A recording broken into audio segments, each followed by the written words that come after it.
téléspectateurs, bonjour. En tout cas, merci d'être très nombreux derrière vos écrans pour en tout cas être encore ensemble avec nous sur le plateau de DTV.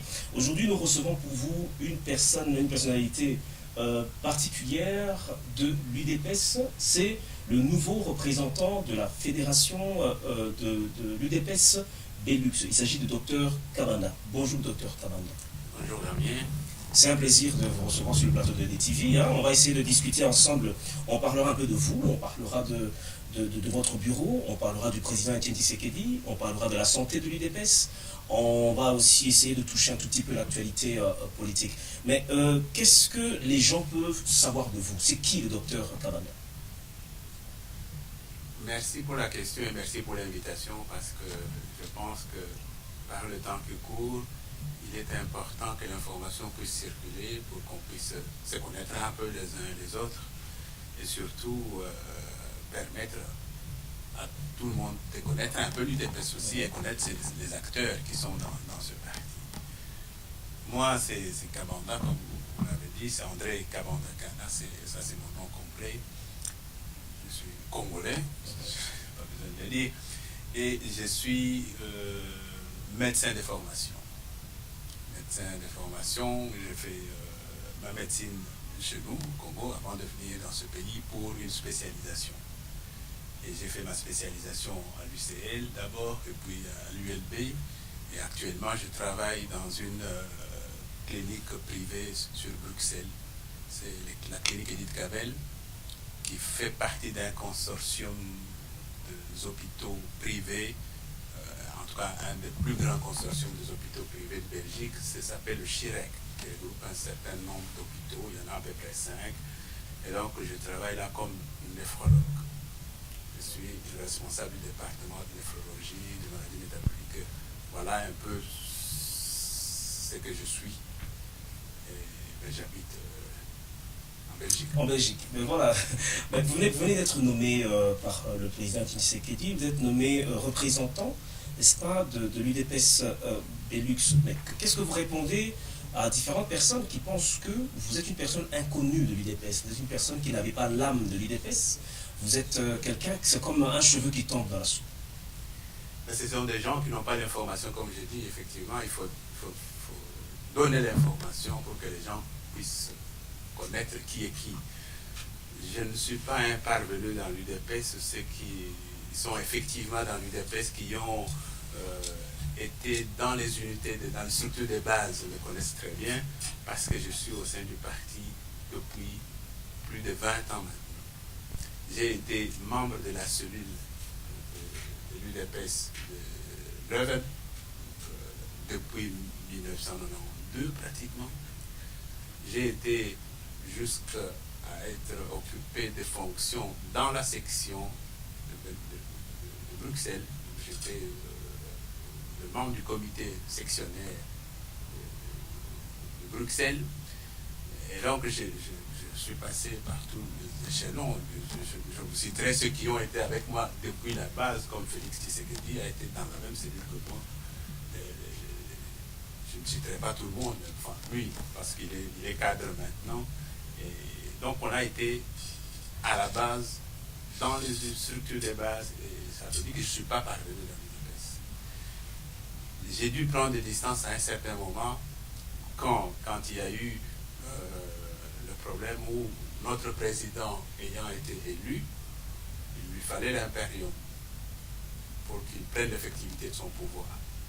Et à ce moment-là, j'ai pris un peu de distance, comme tout le monde qui cherchait l'impérium, pour qu'on ne puisse pas nous confondre en disant c'est lui qui était derrière. C'est là qu'on vous a vu un peu avancer avec Tshibamou. Qui d'ailleurs, dans son discours, n'arrêtait pas de me le dire, il veut offrir l'impérium au président élu pour qu'il exerce l'effectivité de son pouvoir. C'est dommage que les gens qui m'ont vu à ce moment-là, qui oublient le message de général Tshibamou pour me prendre moi pour quelqu'un qui n'a jamais de l'UDPS, c'est dommage.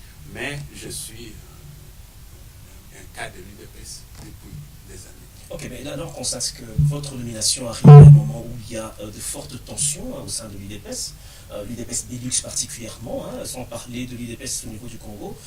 Il y a une sorte de crise, n'est-ce pas, au sein de la base de l'UDPS Belux. Mais qu'est-ce que vous préconisez, en tout cas comme action, pour pouvoir essayer de ramener cette UDPS Belux en une seule entité? C'est clair qu'il y a une crise, on ne peut pas l'ignorer. Il y a une crise qui sévit dans l'UDPS, particulièrement ici en Belgique.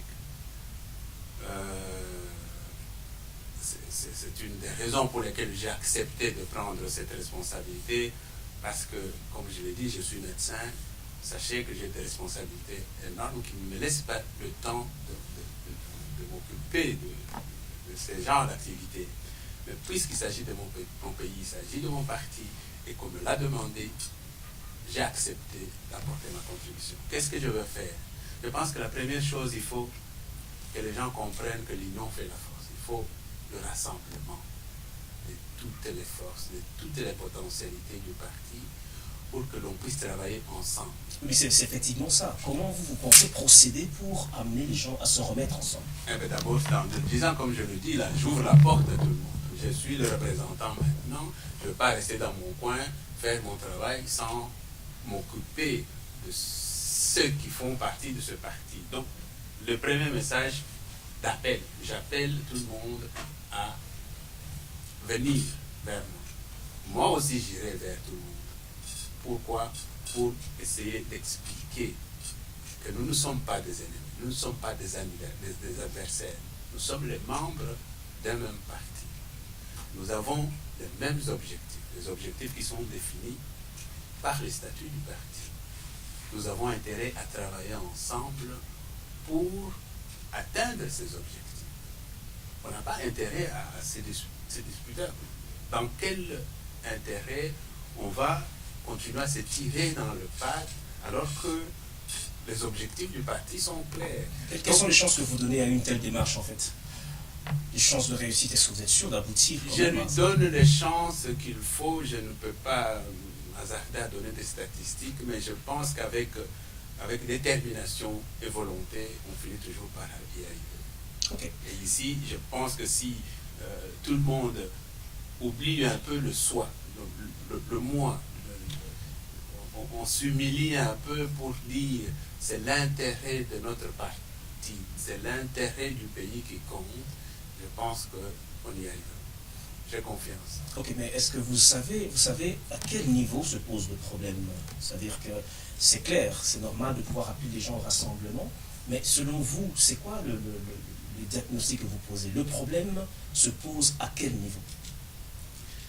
Le problème se pose au niveau où je pense que dans ce parti, les gens ne communiquent pas assez. Il y a la communication qui n'est pas bonne dans le parti d'abord. Et la communication vers l'extérieur n'est pas bonne. Deuxième chose, il y a des gens qui ignorent, quand on ne connaît pas le fond du problème, on donne une interprétation personnelle et ça dérape dans tous les sens. Donc il y a le manque de communication, il y a l'ignorance qui sont en général au départ de beaucoup de problèmes. Et ici, je suis convaincu que dans l'UDPS, si l'information circule bien et que la communication est bonne, on n'arriverait pas.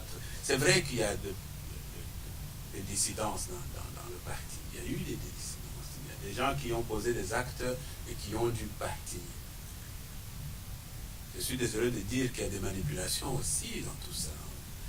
Il y a des gens qui manipulent les autres, qui leur font voir des perspectives qui n'en sont pas, des perspectives réelles. Et malheureusement, il y a des gens qui se laissent embarquer dans ces manipulations et qui amplifient la crise. Revenons à votre bureau. Vous avez été, le samedi passé, nous avons participé à la présentation de votre bureau, qui est composé des personnes de valeur. On a vu vous-même, Dr Kabanda, il y a aussi Ange Pabolangui, et puis il y a Maître Wadi. Voilà, c'est des personnalités vraiment de valeur. Mais quelles sont les actions prioritaires? Quelles sont les actions prioritaires de votre bureau? Alors, la première action, c'est de rassembler déjà tous les comités existants. C'est la première chose qu'on va faire, c'est de nous asseoir avec tous les membres du comité existant actuellement. Voir qui est qui fait quoi.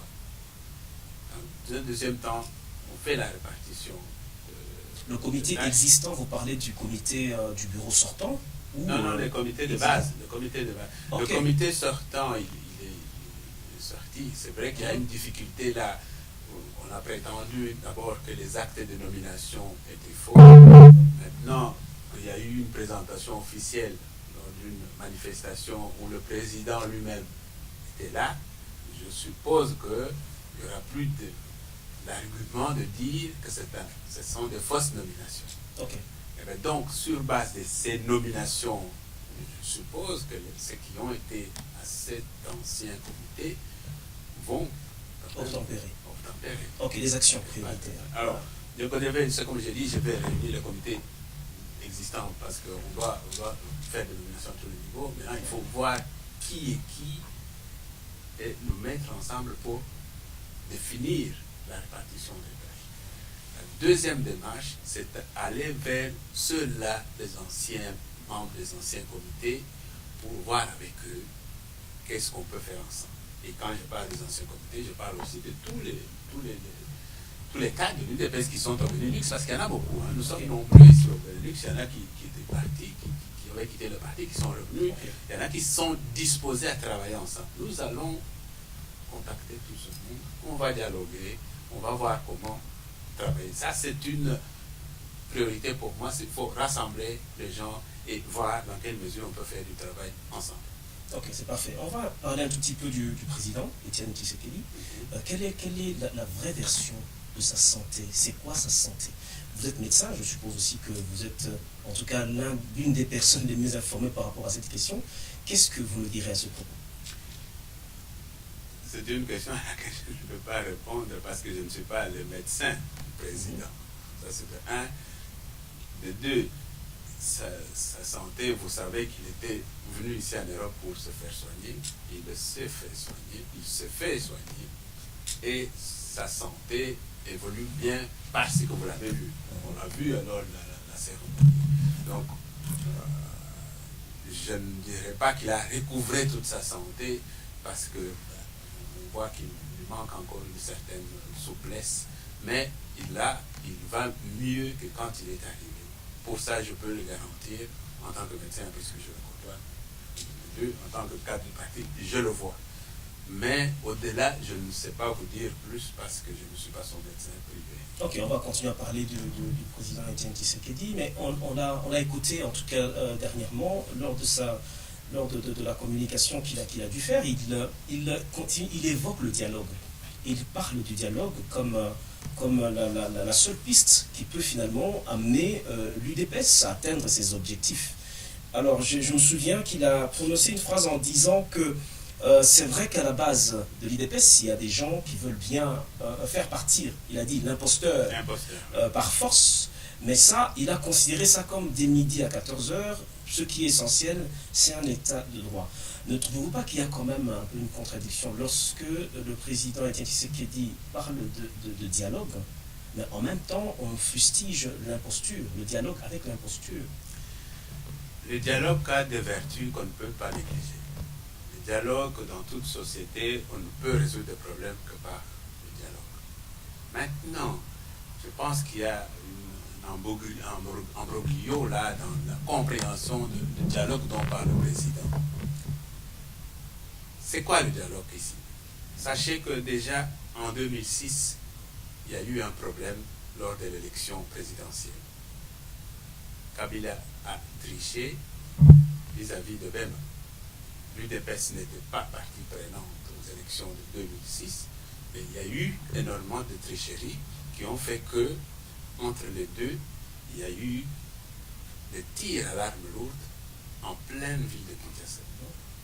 Donc, il y avait déjà un contentieux électoral en 2006.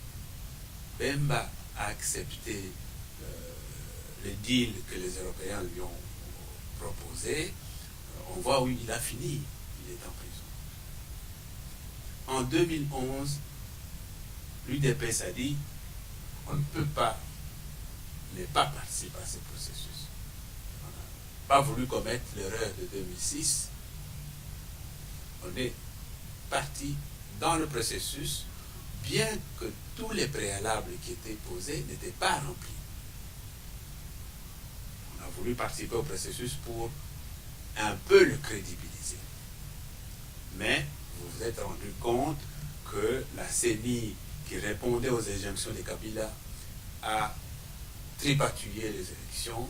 Tous les observateurs qui étaient là, toutes les ONG qui étaient là comme observateurs, ont affirmé que Tshisekedi avait gagné les élections.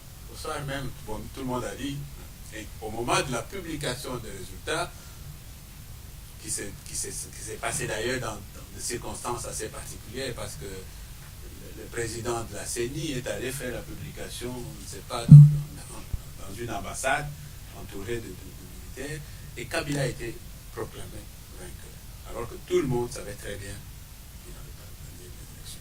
Donc, deuxième contentieux. Et ces contentieux, il a entaché, il s'est accumulé sur les contentieux précédents, il a fait que Kabila n'a jamais eu la vraie légitimité du pouvoir, et vous avez vu, donc il a vraiment gouverné d'une manière assez rocambolesque, parce que d'abord il est resté pendant plusieurs mois, on ne savait pas s'il était vraiment président ou pas président, et tout le monde clamait le président élu Tshisekedi. Donc ça, c'est un deuxième contentieux. Maintenant, on doit aller aux élections 2016. Il y a des préalables qui n'ont jamais été remplis. Depuis d'ailleurs le 2011, la Commission nationale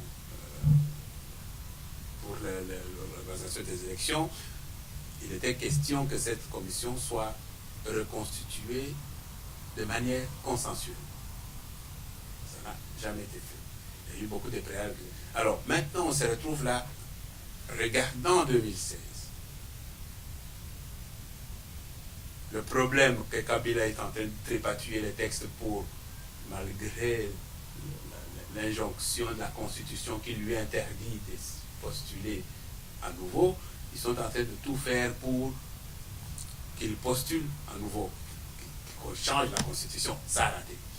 La loi électorale qui voulait faire glisser, donc faire prolonger, non, d'abord faire que le recensement... Au départ, ouais. Au départ, c'était déjà l'article 220 qu'on voulait modifier. C'est ça. Et puis après, ça s'est raté. Ouais. Maintenant, la loi électorale, pour faire que le recensement de la population soit fait avant les élections, ouais. Pour faire traîner les choses, ça a à nouveau raté. Et donc, tout est fait pour soit faire prolonger le mandat de Kabila, soit encore pour tricher. C'est pour ça qu'il fallait dialoguer. C'est pour cela qu'il faut absolument dialoguer. Pourquoi dialoguer? Il faut qu'on puisse, organiser ce processus électoral de manière consensuelle. Parce que tout ce qui est en place maintenant a été mis en place par qui? Par Kabila. Que ce soit lui ou son colistier, on n'est pas sûr d'avoir des élections transparentes. Surtout que l'histoire du fichier électoral, ça a été décrié depuis 2011, on n'a jamais contrôlé ce fichier électoral. Il y a beaucoup de problèmes qui doivent être évacués de manière consensuelle pour organiser les élections dans les délais constitutionnels. Tous ces éléments doivent être discutés à l'avance. Surtout que la communauté internationale elle-même l'a demandé, le fameux accord d'Addis Abeba. Il y avait le dialogue pour ça, entre autres. Faire en sorte que le processus électoral soit organisé de manière consensuelle. Mais la communauté internationale est déjà dans le processus électoral. La communauté internationale s'inscrit déjà dans le calendrier du président de la CENI. Hein. Vous savez, ils ont validé le calendrier électoral. Ils ont commencé à financer ce processus tel que présenté par Malou Malou. Est-ce qu'un dialogue est encore possible à ce stade? Mais je pense que le dialogue est toujours possible. dialogue est toujours possible. Pourquoi? Parce que, revenons à ce calendrier. Vous l'avez vu, ce calendrier qui a été élaboré par Malou. Ce calendrier, il donne effectivement un processus global jusqu'en 2016. Première entorse, l'élection présidentielle se fait en dehors. Moi, je pense qu'on va revenir vraiment en détail sur le calendrier. Ici, vraiment, la préoccupation était par rapport au dialogue.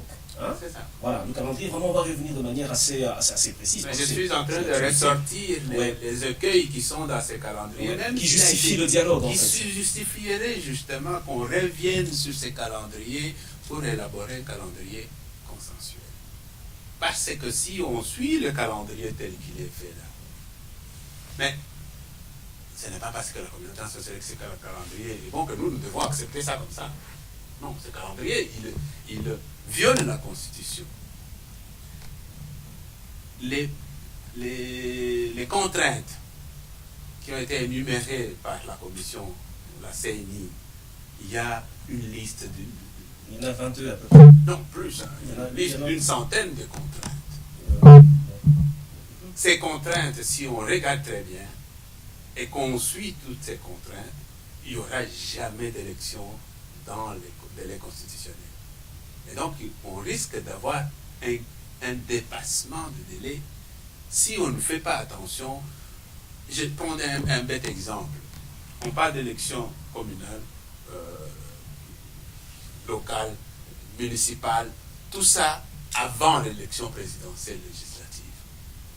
Attendez, vous êtes vraiment, vous êtes sûr que si on procède tel que le calendrier est présenté, on fera l'élection présidentielle législative en 2016? Non, c'est clair que le calendrier, pose problème. Hein. Tout le monde le dit et tout ça. Voilà, c'est clair. Voilà. Ici, notre préoccupation, c'est par rapport à l'investissement de l'UDPS. Nous parlons du dialogue. Ici, il y a au sein de l'UDPS elle-même, n'est-ce pas, il y a deux sons de cloche. C'est-à-dire, il y a la direction politique qui prône effectivement le dialogue comme le schéma par lequel on peut aboutir à quelque chose de consensuel. Il y a un autre son. Transparent. Voilà. Parce que... Oui, mais il y a un autre son de cloche, par exemple, qui prône carrément qu'on puisse tout raser.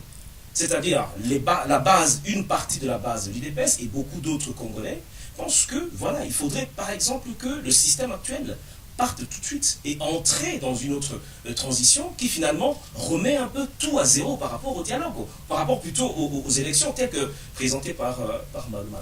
Et puis pour terminer, je vous donne encore des éléments pour pouvoir une fois pour toutes répondre par rapport à cette question. C'est qu'on a vu comment on peut expliquer aussi ce revirement en fait de l'UDPS, c'est que du 19 au 21 janvier à Kinshasa, il y a eu une sorte d'insurrection populaire. C'est-à-dire qu'il y a eu la base, le peuple qui s'est décidé dans la rue, voilà, manifester, et voilà. Et dans le mot, en tout cas, qu'ils étaient en train de pouvoir prôner, en tout cas, ils parlaient Kabila dégage, ainsi de suite. Et nous avons vu pendant cette période l'UDPS qui communique pour dire que l'UDPS n'est pas concerné par cette action.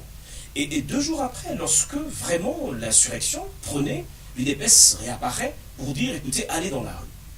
Ce n'est pas une récupération politique, ce n'est pas, en tout cas, ce n'est pas une façon de dire qu'on n'a pas de position par rapport à l'aboutissement de notre schéma. Non, non, la manière dont vous présentez le problème, je pense qu'il n'est pas tout à fait exact.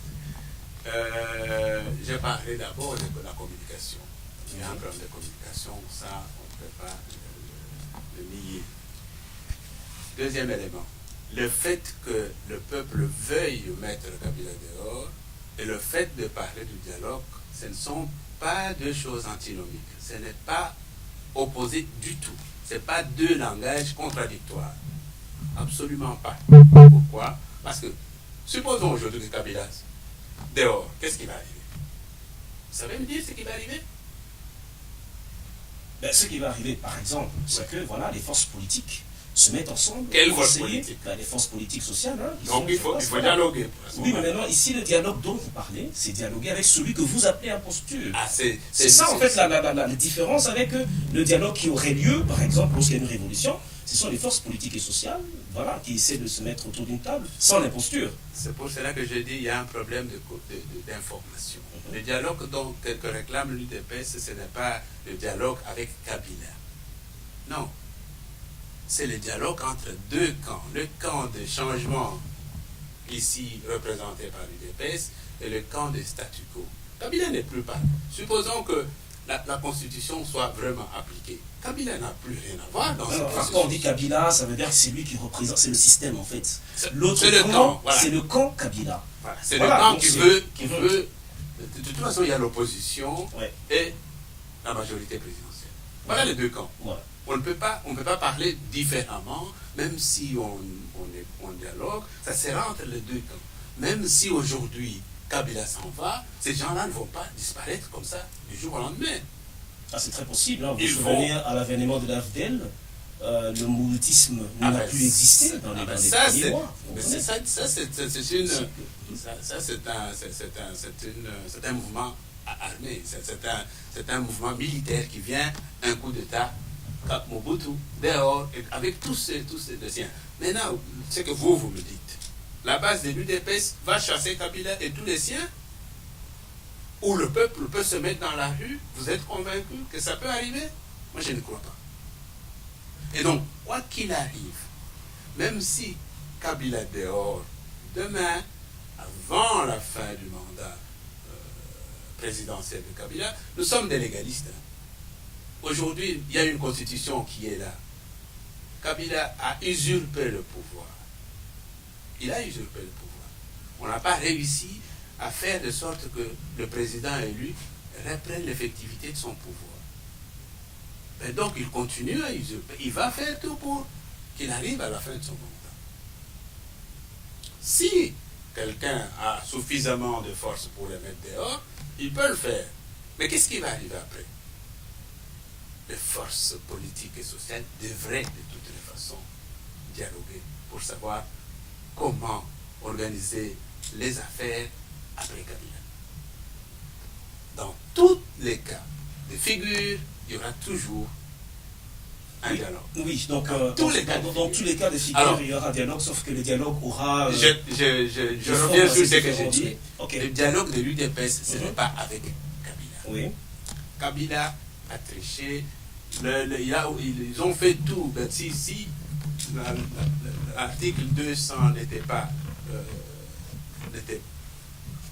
s'ils avaient réussi à changer la Constitution, Kabila serait encore partant dans ce processus. Oui. Ils n'ont pas réussi. Mais le processus, ils l'ont déjà organisé comme ça, avec celui qui a Malmalou, il est qui? Malmalou, c'est un conseiller de Kabila. Et donc on va aller aux élections comme ça, avec Malmalou, le conseiller de Kabila, avec son camp? Non. Et donc, le fameux dialogue, c'est pour décortiquer tout cela. Faire en sorte que la CENI soit constituée de manière consensuelle. C'est ça qu'on doit balayer. C'est la CENI actuelle. 2. On doit faire de sorte que le calendrier que la CENI a sorti, qui est tout à fait fantaisiste, soit rediscuté de manière consensuelle. On doit faire pour que l'élection présidentielle et législative, qui sont des échéances prioritaires, priment sur tout le reste là. Parce que si on suit le chronogramme que la CENI a mis en place, on ne fera jamais l'élection présidentielle législative. Oui, docteur, on a reçu dernièrement le secrétaire national de l'UDPS, chargé des affaires extérieures, M. Félix Tshisekedi Tshilombo, à qui on a posé la même question en fait, mais qui nous répond, lui, que le dialogue, tel que prôné par l'UDPS, devrait ramener à l'UDPS l'impérium. Mais ça n'a rien à voir, en tout cas, avec ce que vous dites. Non, mais je suis étonné que une telle déclaration arrive, mais qu'on aille au dialogue pour démontrer d'abord qu'il y a un énorme contentieux électoral depuis 2006 et surtout en 2011 où Kabila n'avait pas été élu et qu'il a usurpé le pouvoir, qu'il a triché. Ça, c'est un point important qui doit être évacué avant toute organisation, toute continuation dans le processus électoral. Parce que si on n'évacue pas tous ces contentieux qui a été accumulé, rien ne garantit que le processus actuel sera transparent, aboutira à des élections transparentes. Mais parler de l'impérium dans ces contextes, je ne vois pas ça. Donc je ne sais pas faire le commentaire là-dessus. Ça confirme en fait qu'il n'y a pas de communication de l'UDPS. Voilà, voilà on parlait de... Je voudrais redire encore l'histoire toujours dans le cas de la communication, oui. Quand le peuple dans la rue manifeste, vous dites, c'est vrai qu'un cas de l'UDPS a dit que le parti n'était pas partie prenante à cette manifestation. Mais le président a rectifié tout de suite, d'ici de Bruxelles. Le communiqué est sorti. Il a appelé la population à rester vigilant. Puis ici, par rapport au poste au niveau de la fonction de président de la République, d'ici 2016, alors il y a un congrès qui est prévu oui, cette année, avant la fin de l'année.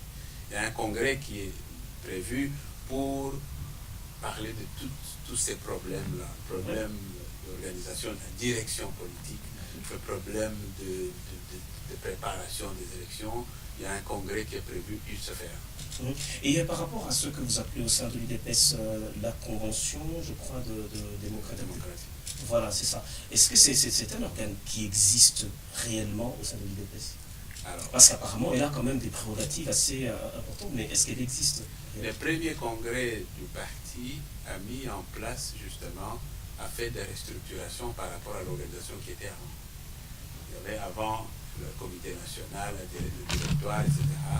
Et le congrès a fait une refonte, une restructuration, et il avait été mis en place la présidence du parti, au sein de laquelle vous avez le président et le secrétariat général, avec les secrétaires nationaux.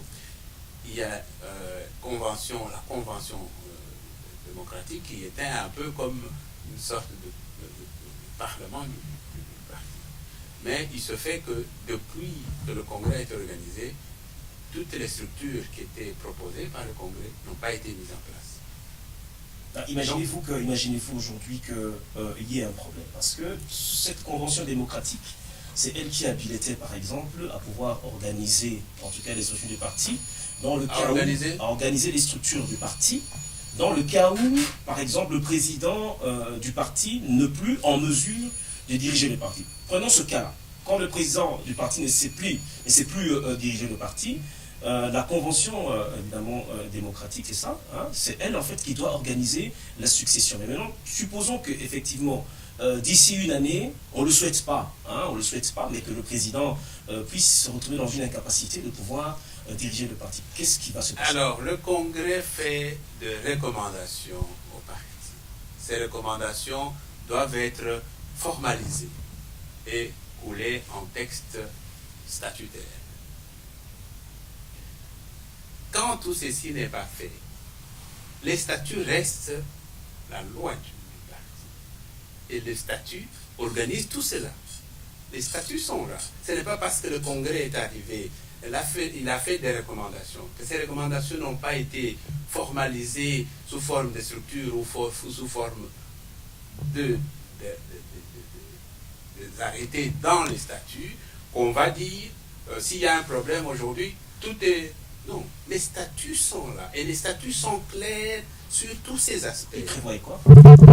Je ne peux pas dire tout ça en détail maintenant, mais les statuts du parti ils ont été modifiés en 2013, 2010 je crois, et ces statuts sont complets, et ils donnent à chaque organe ses prérogatives. Et donc, en l'absence du Congrès, en l'absence de la Convention, on ne peut pas dire que ce parti ne peut pas... C'est comme on dit aujourd'hui que le Congrès a donné une période transitoire au-delà de laquelle le président ne pouvait plus nommer. Mais ça, c'était une recommandation du Congrès.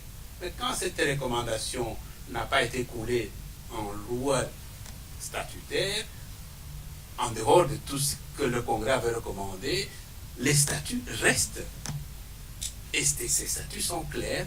La présidence du parti, le président du parti organise le parti, nomme, révoque, il fait tout ce qu'il doit faire. Et en l'absence du parti, les statuts prévoient aussi. Je n'ai pas la disposition en tête pour pouvoir... Ok, merci docteur. Mais les statuts sont clairs. Ok, parfait. Nous sommes nous arrivons tout doucement à la fin de notre émission. Nous sommes toujours avec Dr Kabanda, qui est le représentant de l'IDPS Deluxe. Nous avons consommé pratiquement tous les gros points, mais nous allons atterrir quand même avec un point d'actualité. On a déjà parlé du calendrier électoral de Malo Malo, mais nous désirons parler un tout petit peu, Dr Kabanda, des déclarations faites à Kinshasa par des politiques belges. Nous avons Alexandre De Croo et Didier Reynders qui sont à Kinshasa. Évidemment, Alexandre De Croo a fustigé, il a vraiment tiré à boulet rouge au pouvoir de Kinshasa par rapport au fait qu'ils ont rendu muets les médias, ils ont stoppé Internet, ils ont coupé les communications. Alexandre De Croo trouve ça anormal. Mais nous avons Didier Reynders qui a eu un autre son de cloche, qui lui, par contre, a essayé de présenter plutôt une évolution dans le fonctionnement, en tout cas, de l'appareil politique congolais. Quelle est votre lecture de cette situation? Alors, avant d'aller plus loin dans cette question, je vous remercie pour cette question qui me tient personnellement à cœur. J'ai capté une image assez amusante d'un journaliste belge qui montrait à la télévision un verre à moitié vide et puis un verre à moitié vide, à moitié plein. Et pour Alexandre De Croo, ce verre était à moitié vide, et pour Didier Reynders, ce verre était à moitié plein. Ça nous montre déjà la différence dans l'abord de problème entre les Flamands et les Wallons. Mais ça, c'est une discussion qui ne nous concerne pas, nous les Congolais. Alors, je vais encore dire une chose. C'est vrai que dans un pays comme le nôtre, allez, c'est combien, 60 ans après l'indépendance, presque, après l'indépendance, on ne peut pas continuer à accepter des leçons qui viennent de l'extérieur. Mais ceci aurait pu être vraiment valable que si nous étions vraiment indépendants. Ce qui n'est pas le cas. Parce que notre pays, Kabila est arrivé, on ne sait pas d'où il est venu. En tout cas, le fils, le père, il a été amené par le Rwandais, tout le monde l'a vu. Et quand il a voulu se faire de Rwandais, il a été éliminé. Et le Kabila fils est arrivé, personne ne sait où il est venu. Et il y a eu des débats autour de lui pendant plusieurs années.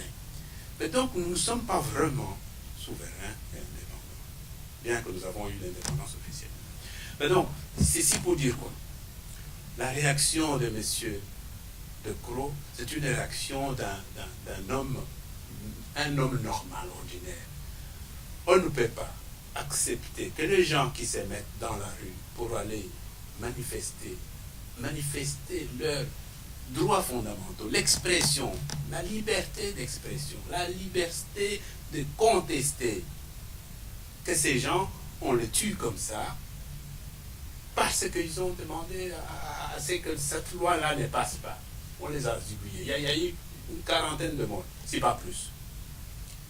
Plus grave, toute la République est privée de moyens de communication avec l'extérieur par la volonté d'un individu. Un individu qui prive toute la République de communication avec l'extérieur. Mais c'est grave, c'est grave. Et dire que Herman De Croo, en tant qu'un être humain, ne peut pas se mouvoir de ça, ne peut pas protester, je trouve que c'est ceux qui trouvent ça anormal. Puis de Didier Reynders alors Didier Reynders. Mais ça, c'est la guerre entre les communautés. Et lui, il a sa manière de voir les choses en disant, ben, c'est comme d'ailleurs un ministre, un ancien ministre de la coopération l'a dit ce matin, c'est toujours les Wallons, hein.